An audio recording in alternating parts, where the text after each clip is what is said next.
L'objectif, il est totalement respecté quand on y est. En tout cas, sur le plan de marche, être à 5 victoires en Coupe d'Europe, c'est toujours quand même une performance parce qu'on se rend compte que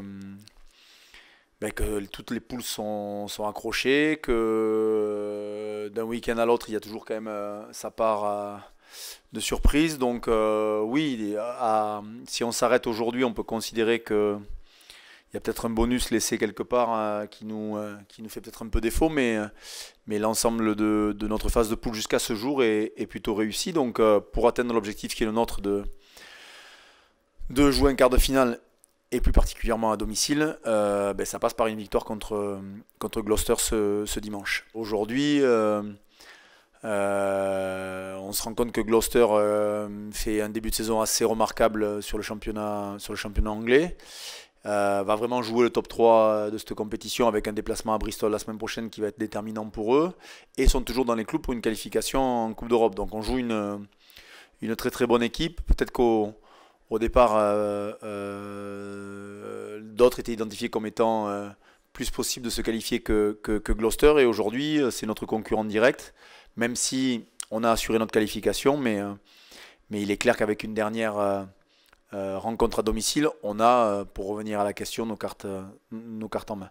Franchement, bien sûr, ça serait un échec, en tout cas, de ne pas recevoir après 5 journées qui sont les nôtres. Et le parcours que l'on a eu, et la manière dont on s'est comporté dans cette compétition, dans des conditions...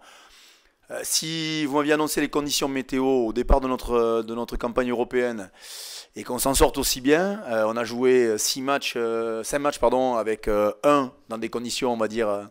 acceptable, c'était Montpellier à Montpellier. Tout le reste, honnêtement, j'ai mis la doudoune élégante. Donc, oui, je plaisante avec vous, mais honnêtement, c'est toujours frustrant. Et vous pouvez pas vous imaginer on est avec un effectif à plein.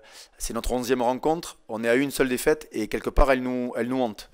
Un match nul et une défaite nous hante. Donc c'est que bien évidemment au club la compétition est ancrée dans tout le monde, chacun dans son coin mais aussi collectivement et que on n'a pas envie et on sait aussi que c'est pas si facile de battre Gloucester comme ça nous est annoncé. Il faudra que le Stade Toulousain sorte un très bon match et pas penser que ça va être gagné en mettant simplement le maillot et pensant qu'en s'alignant face à Gloucester ça suffira. Honnêtement, je crois qu'il faudra qu'on sorte une grosse rencontre. Les Harlequins qui étaient plus ou moins vendus comme étant dans un jour sans ont été capables de poser des problèmes dans toutes leurs sorties. On le voit avec Basse la semaine dernière qui a joué le jeu. Gloucester qui en plus a une possibilité de se qualifier. Donc oui, jouer le jeu, j'ai l'impression que les nations britanniques ont peut-être une autre approche de la compétition que les clubs français, mais aussi un autre calendrier. Ils le préparent différemment. Je vous rappelle qu'ils ont recommencé en octobre pour certains, d'autres un peu plus tard. C'est pas les mêmes compétitions, c'est pas la même préparation. Amusez-vous à regarder les compositions d'équipes du Leinster, du Munster et de certaines grosses écuries anglaises. On sait qu'ils privilégient parfois certaines compétitions, mais ça on le sait. Malheureusement, je ne peux pas être toujours dans l'analyse de dire c'est différent. C'est différent. Mais en tout cas, moi, je suis convaincu que Gloucester, dans ce qu'ils sont capables de proposer, aujourd'hui, c'est l'équipe qui fait le plus de places de Coupe d'Europe. C'est l'équipe qui franchit le plus. Et c'est l'équipe qui parcourt le plus de mètres avec le ballon en main. Déjà, 3 éléments qui doivent nous mettre un peu en éveil. Je présage de rien. La seule chose, je sais que c'est beaucoup plus facile de travailler avec un groupe à plein. Et que quand on a un groupe efficient, pour revenir aux questions des uns et des autres, quand on a un groupe efficient, on est à 10 rencontres, un match nul, une défaite. Il y a mieux ailleurs, mais il y a pire aussi. Donc après, sur le plan du jeu, on espère être toujours meilleur. Et je pense que l'équipe est encore en construction. Mais pour vous donner un ordre d'idée, aujourd'hui, on est la deuxième défense de la Coupe d'Europe. On sait que pour exister en Coupe d'Europe, il faut être dans le top 3. Quand tu veux exister et avoir une possibilité de gagner une compétition comme celle-ci, il faut être dans le top 3 aussi sur ta capacité à tenir le ballon, à casser les plaquages, à parcourir des mètres avec le ballon, à marquer des essais. Et pour l'instant, on est encore dans ce ranking, on va dire 4-5. Donc on sait notre voie de progrès, on la connaît. Après, parfois, on a l'occasion de pouvoir le faire et d'autres fois, malheureusement, on ne peut pas le faire. Alors, on ne se cherche pas d'excuses, mais c'est les moyens qui sont les nôtres sur le moment qui nous permettent ou pas de réaliser un rugby plus conquérant, plus enthousiasmant aussi. Mais ce qui est sûr, c'est que le rugby européen demande une exigence totale. Et il y a pas droit à la moindre, ou en tout cas, il n'y a pas la marge d'erreur que l'on peut avoir ailleurs. Et c'est vrai que pour le moment, malgré tout, on est quand même dans une compétition où 5 victoires sur 5 dans cette poule-là, avec des équipes quand même suffisamment costauds et des conditions compliquées. Ça reste quand même pour le moment une performance pas la plus belle. Mais un 18e quart de finale de Coupe d'Europe pour le Stade Toulousain, si ça veut rire, va rentrer de nouveau un petit record important. Non, dans les conditions quand même, alors ce qui était, parce qu'on se rend jamais vraiment compte à moins d'y être, mais les conditions étaient quand même très raides. Antoine, dans ce rugby-là, il existe fort. On a retrouvé cet appétit autour des phases de mêlée spontanée, de ruck, où il est démoniaque, où il est capable de nous remettre dans l'avancée avec des demi-ballons. Donc Antoine, il a cette capacité. Après, il faut qu'il arrive pour le niveau au-dessus, qui est celui de la Coupe d'Europe et celui du niveau international. Il faut qu'il arrive à trier ses ballons, il faut qu'il arrive à peser dans des choses que l'on ne le voit pas forcément peser stratégiquement, son jeu au pied. Et il est capable de le faire parce que techniquement, comme Romain, ils n'ont pas de frein. C'est pas des gamins, franchement, on les côtoie tous les jours, c'est pour ça que ça nous fait sourire quand on voit telle ou telle analyse, mais c'est des gamins qui techniquement sont au-dessus du lot. Donc il faut qu'ils continuent de travailler, que c'est jamais acquis, et si avec un peu de chance ils ont les blessures qui les laissent tranquilles, il n'y a pas de raison que ce soit pas la charnière ou que ce soit pas des joueurs qui s'installent. Mais en tout cas, Dupont et Ntamak, vous pourrez faire l'addition à la fin, ils auront entre 40 et 50 sélections en équipe de France. Celle de Peato, on s'y attendait parce qu'il était quand même déjà dans les potentiels. C'est un garçon qui a terminé la saison sur des chapeaux de roue, qui prend de plus en plus de place dans notre effectif et qu'à juste titre, il est récompensé par une sélection. Donc ça, c'est plutôt une bonne nouvelle pour lui. Il reste à savoir comment on gérera la semaine prochaine, notamment sur un retour éventuel. Après, la suspension de Zach, elle est un peu plus inquiétante au regard, encore une fois, des joueurs qui pourraient ou qui seraient susceptibles de nous manquer sur les 15 jours ou 3 semaines à venir. Donc ça, on va attendre encore une fois d'avoir mal pour crier, mais il faut l'envisager. Et il faut l'envisager de la meilleure des manières, avec des options qui sont les nôtres. Pour autant, on ne pouvait pas se permettre de travailler quelque chose qui est encore hypothétique. Et on a un match quand même quasi de barrage, parce que entre recevoir et sortir en quart de finale, pour l'avoir vécu 2 fois, j'ai bien envie quand même de recevoir, si ça ne vous embête pas, le troisième quart à domicile. Donc voilà, c'est un cas compliqué. Ouais. Mais il faudra se creuser la tête, et puis vous inquiétez pas, peut-être que vous serez assez surpris par les joueurs qui seront amenés à jouer à ce poste-là. On a parlé avec certains d'entre eux. Après, il y a des garçons qui sont... Honnêtement, on a changé de génération aussi.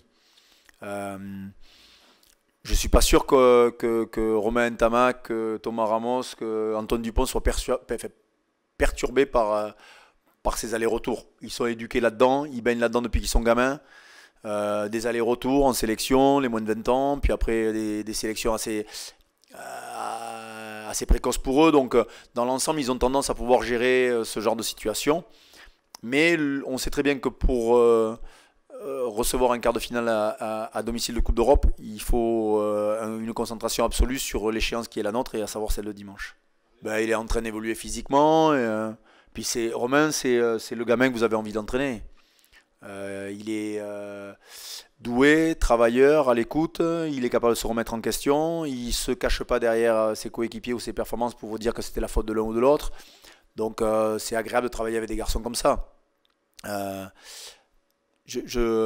On a la chance au Stade Toulousain d'avoir beaucoup de joueurs jeunes, puisque notre moyenne d'âge est aux alentours de 24 ans. Donc on sait qu'ils sont encore en développement. Et d'ailleurs, pour revenir à une de vos questions, c'est que on sait aussi qu'on a beaucoup de marge de progrès. Et ça passe par nos joueurs au poste clé, que ce soit Julien et Peato au talon, que ce soit Célevasio au poste de 8, que ce soit Antoine et Romain sur la charnière, mais aussi Thomas Ramos à l'arrière. C'est des garçons qui n'ont pas 25 ans pour la plupart. Donc c'est génial d'avoir gagné avec eux, parce que c'est le cas. Mais il faudra aussi accepter qu'ils passent un peu au travers de temps en temps. pas au détriment, j'espère, de nos résultats finaux, mais j'espère en tout cas qu'on leur donnera le temps de grandir parce qu'ils en ont besoin, vraiment. Ils ont besoin, mais pour revenir à Romain, puisque c'est celui que je côtoie le plus, ça reste un garçon. Je vous dis, tout entraîneur rêve d'avoir des joueurs comme ça parce que c'est une éponge et que tout ce que vous lui proposez, il y réfléchit, il essaye, parfois avec facilité, même très souvent. Et donc, des garçons comme ça, oui, ça reste quand même une force pour l'équipe de France. Bah, c'est une dynamique vraiment basée sur le moyen très long terme. L'idée, c'était de se dire que on loue à l'étranger beaucoup d'éveil au développement des qualités individuelles, techniques.